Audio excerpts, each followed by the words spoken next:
Yeah, Kanye's new album, Vultures, is now out on streaming platforms, even though he has no record label and has been dropped by his management. And a lot of friends have dropped him as well.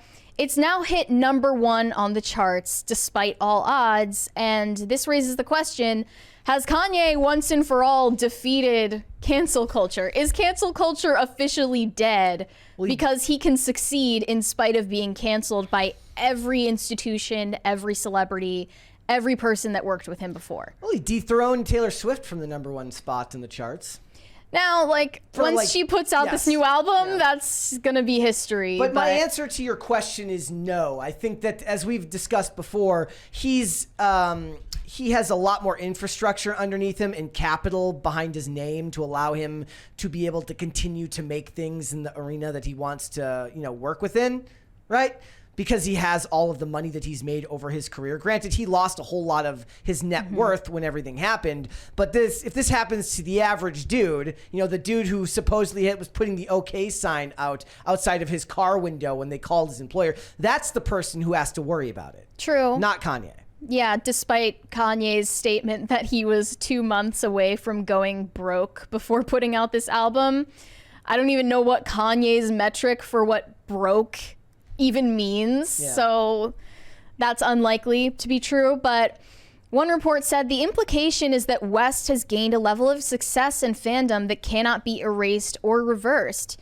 Kanye is, so to speak, uncancelable. He still has tens of millions of listeners and daily streams on Spotify alone, and that was before his most recent album. Vultures is proving contentious, with its original album artwork accused of carrying Nazi connotations. On the lyrical front, Kanye raps in reference to artists convicted and accused of sexual abuse, respectively, R. Kelly, P. Diddy, Bill Cosby. And in a nod to accusations of anti-Semitism, another lyric goes, "I'm not anti-Semitic, I just effed a Jewish bitch." And there were other references to Jews in there as well. I think that people thought we were misrepresenting one of his lyrics, though. Which one? The one, I believe it's in Carnival. I forget which song it was, but he says, "I'm still, quote unquote, bipolar, anti-Semite, crazy, and I'm still the king." That's supposed to be in quotes, like, this is what people say about me, not implying that he thinks that he's those things. Yeah. So I just wanted to make that clear.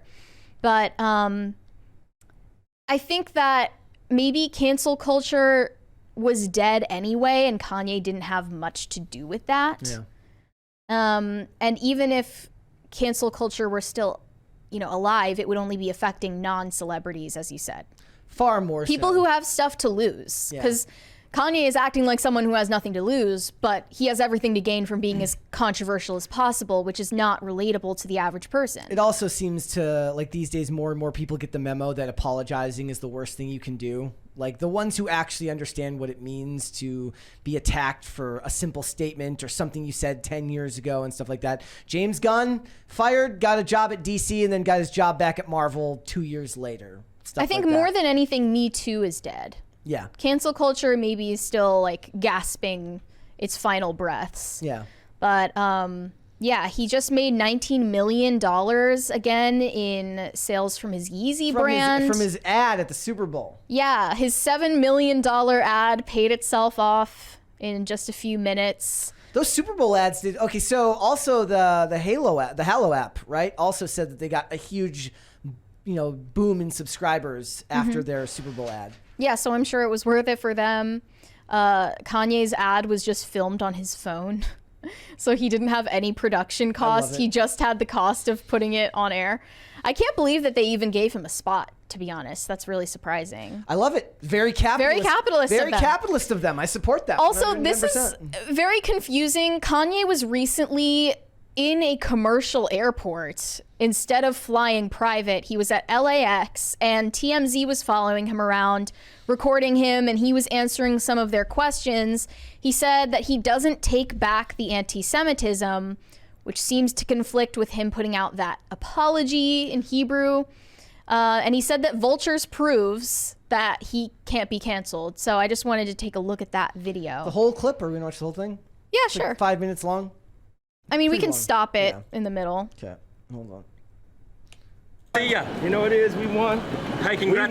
We won. That's it. We did number one. Number one all over the world. All over the world. You know what it is? He's imitating Trump right now. I heard Number you one. They say I have the best $19 million album. off that Super Bowl ad too. Well, that's the people have always wanted that, you know. And I went to different companies, and they would never let me bring it like that. It was always ways that they were blocking us from hitting the prices. So I had to leave from those companies, and you know, I was two months. I'm gonna just be honest with y'all. I was 2 months from going bankrupt. Really? And I put everything I had into it. We moved to Italy, we moved to the factories, and we survived. We survived through the cancellation. We're back number one. Do you think the For the controversy people? helped you? It wasn't about the controversy, it was about the ability to say how you felt out loud. And if I didn't have the various skill sets of music and clothing and the fan base, they would have been able to destroy me. But because we had all those skill sets, somehow I'm here inside of this universe, able to fight. You can't be destroyed. It would Oddly have. enough, at his level, if you didn't have the fan base, they wouldn't consider you worth destroying. Like Yeah, that's a good point. it doesn't matter. But then again, for ordinary people who get canceled, it's not like they have a big support system. No. They go to destroy normal people and get them fired from their jobs anyway. Exactly. But for him, like he was not canceled by people on Twitter. He was canceled by corporations who took issue with what he's saying. It's a different thing. It's less of the public witch hunt and more of the corporate response to public statements. Corporations not wanting to lose investors Yes. is a lot different. So for him, like his comments would just made less of a splash if he didn't have so many people who paid attention to him. Also, his cancelable offenses are not exactly just a Google search away when you search his name, as it would be for a normal person. Yeah, you know? because you're the- just going to see the next headline, whatever is going on with him that day. The best celebrities who have access to the media will learn how to optimize SEO by like, oh, look, this story about me, which is not all that flattering, has been in the news too long. Let's feed them something that will get this off the front page. And maybe that's Kanye's MO when he sees bad headlines about him. He'll just post a picture of his wife being almost naked, and then people will start talking about that. Which is oddly It's a enough, distraction. It's less scandalous for those corporations for that to be on the front page than it is the other stuff. Right, that's what enriches them. So he posted this video on his Instagram sharing that, you know, you shouldn't be mad at him for posting these photos of his wife and you should mind your own business. Just leave me alone. Here, let's look at this one here. With these insane grills he's wearing. Look at that. He thinks he looks so cool. I posted my wife 3 times on purpose. You understand what I'm saying? No. So what I'm saying is, I delivered the album. Then people still in my comments talking about, why are you posting your wife? Because she make me happy. That's why y'all happy with the music, because I'm happy. You understand? Let him So don't live. ever say nothing negative. If you don't like my page and don't like what I'm posting, go fuck yourself. Seriously. Leave me, leave the king the fuck alone. I don't care, bro. I'm gonna post my wife as much as I want. Go post your wife on your fucking Instagram. Like, it's that affect he has is the reason why people still have affection for him. Like, they still love him. He But also said he's like- all in for Trump 2024, so no birthday party candidate this year. That was Wait, what? That was the name of the party he ran under. Oh, He his was- birthday party. Birthday party. Yeah. So no birthday party candidate this year. It's too bad. That's who I would have voted for. He's If like- I'm not voting for Fetterman 2024, I'm voting for Kanye 2024. Kanye definitely seems like he cares, though. He cares what people think. He Yes. cares what they're commenting. A lot of the people who say they don't care, it's like, but you took the time to post this, therefore you at least care a little bit. He seemed angry. He seemed like he cared. So, If you I didn't mean, care, how just can you wouldn't post be it. his level of celebrity, and he clearly thinks he's very important, and then get mad when people respond to what you're posting? That's kind of bizarre. But also, they asked him for his thoughts on the Israel-Palestine conflict because, of course, we really value what Kanye has to say about that. So, honestly, what he said, I gotta say, it was kind of based. Here we go. your thoughts on the Palestinians? I don't have enough information on that. I'm straight up nigga, from south side of Chicago, born in Atlanta. I don't have enough information. It's love for everybody, but don't pull me to that conversation. I got 14 kids dying every week in my city. You know what I'm saying? So talk to me about that. Yes. I think that's a fairly low estimate. Everyone was commenting like, yeah, that's actually a pretty good response. Kanye, like rare Kanye W. I don't know about rare. Yeah. It's just it's funny because he's very unfiltered. I think you're right though. I think the number one takeaway is he does care. He does care. And most people who say I don't care what you think, but I take the time to actually post that I don't care means that you probably do at least a little bit. Yeah, I also wanted to address Anthony Fantano's review of Vultures. If you guys don't know, this is the Needle Drop on YouTube. He's like probably the biggest channel that does music reviewing. I did laugh at people saying like his review is irrelevant because he clearly is relevant. I mean, it got 1.3 million views, so define irrelevant, right? Yeah, exactly. And he is the biggest channel that does music reviews, and he called this album unreviewable and said that basically, you know, you can't just listen to the music and separate art from the artist when it comes to Kanye, because his lyrics are still, you know, like after his apology, he's still making he's still making reference to Jews in his music. His ideology is still part of his music because he's a person. You can't exactly separate an art from the artist. And he separated Kanye's fan base into 3 categories. So it was like hateful psychos who actually agree with what Kanye has said. Secondly, nihilistic teenagers who just follow Kanye because it's the thing that you do right now. I'm guessing he would have the same take on Andrew Tate. Because it's entertaining. If Andrew Tate made music. And then the third category is Kanye cultists who are going to support him no matter what he does. And I think that I would imagine there's also a there's large definitely contingent of overlap. People, there's got to be a contingent of people who they're not cultists. They just don't care about what he does in his personal life. They just want to listen to music.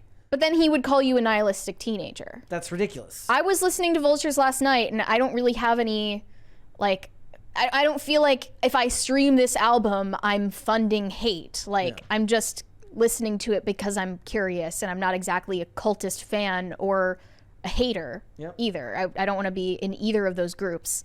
That's someone just the cultural tweeted design to categorize everybody. Yeah, someone tweeted about Anthony Fantano's review, calling him a hypocrite because he's reviewed other albums from equally morally questionable people.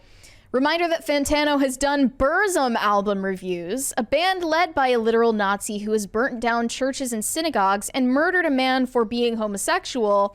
Fantano is a smug hack telling you what you want to hear for engagement. He has no actual moral backbone. And that's kind of the wall that you run into when you don't separate art from the artist. Because then that it's either all okay or none of it is okay. Yep. Every artist out there has their controversies. And for what he does for a living, reviewing their art, not their personalities, that's just a reality that comes with the territory. That's what I like about our job is it allows us to then go to these movies and, you know, put the feelings about what they have to say away. I think part of it for me is also that, like, I look at when celebrities say something stupid, I look at it with like mild bemusement. Like it'll annoy me sometimes, but usually the environment of a movie is enough to just shake that from my brain anyways. That or there's so many holes in my brain, I just forget half the time. Right? I go to a movie, and whether it's Rachel Zegler or some other actor who said something stupid, it's like, so what? Like, is the movie fun? Well, I always think that we give a movie a fair chance. I agree. Like, we always try to be as objective as possible, and it's not perfect, but, you know, we are that same way with music as well. So, like, from what you've heard of Vultures so far, which, from what I asked you, is very little. Yeah. Like, what did you think? I haven't really, like, I enjoy, like, as far as Kanye in recent years, I can't say that I'm a huge fan of Kanye past. Like, I liked some of Donda, but most of the stuff that I like from him is earlier work anyways. I guess 808s and Heartbreaks, like, 10, 15 years ago now. Wait, 2008, something like that. Like, but other than that, it was more of the protest music and the stuff that he made on race relations and stuff that I actually really, really liked. I don't know that it was on this show the other day, but songs like We Can Make It Better, stuff with Talib Kweli, that was the stuff of his that I really, really liked. And it's very, very different from the stuff that came later, at least in tone. So the stuff that I listened recently, a lot of features and stuff with artists. Like I do like Ty Dolla $ign, for instance, but like most of it, I'm just not super interested in.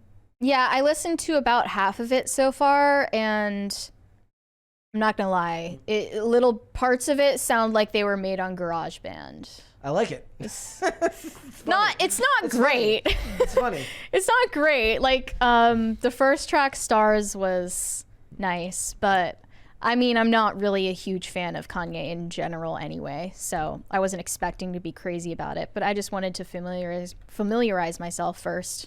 Well, we'll have to wait and see. I don't think he's in trouble of being canceled, as amorphous of a term as that is. Like, what does that even mean for somebody like him who's reached a level of fame? It's kind of like when Taylor Swift was screwing. She had like her screw ups at the Grammys, you know? Where yeah. Is that really going to hurt her? No. People will forget in 5 minutes and nobody will care. The best position you can be in actually is not uncanceled, but post-canceled, because then no one can hurt you. You're immune after that. In the chat, Tacti Plighty says Brett is pro Summer of Love. No, Kanye's music on race relations and protest stuff was from back in the day, and that's what I like about it. I like the stuff that was created before the current year political climate that we live in, because the stuff that's created in current year just feels forced, because it's so trendy to have an activist mindset towards everything. So to see that stuff created back in the day, like there's a lot of artists like that. I mentioned Talib Kweli, Lauryn Hill, artists who fundamentally on some issues I would agree, on other issues I would disagree. I can still judge that art for what it is, because it just feels like it was created at a time where it wasn't trendy to do it. Like I'm more willing to be annoyed by it if I feel like you're doing it just because it's the hip thing to do right now. Yeah, and that also wasn't current year Kanye. Yeah. Thanks for watching. Listen to full episodes of Pop Culture Crisis on Spotify. Keep up with us on social media and make sure you subscribe and ring that bell so you never miss the show. Bye, guys.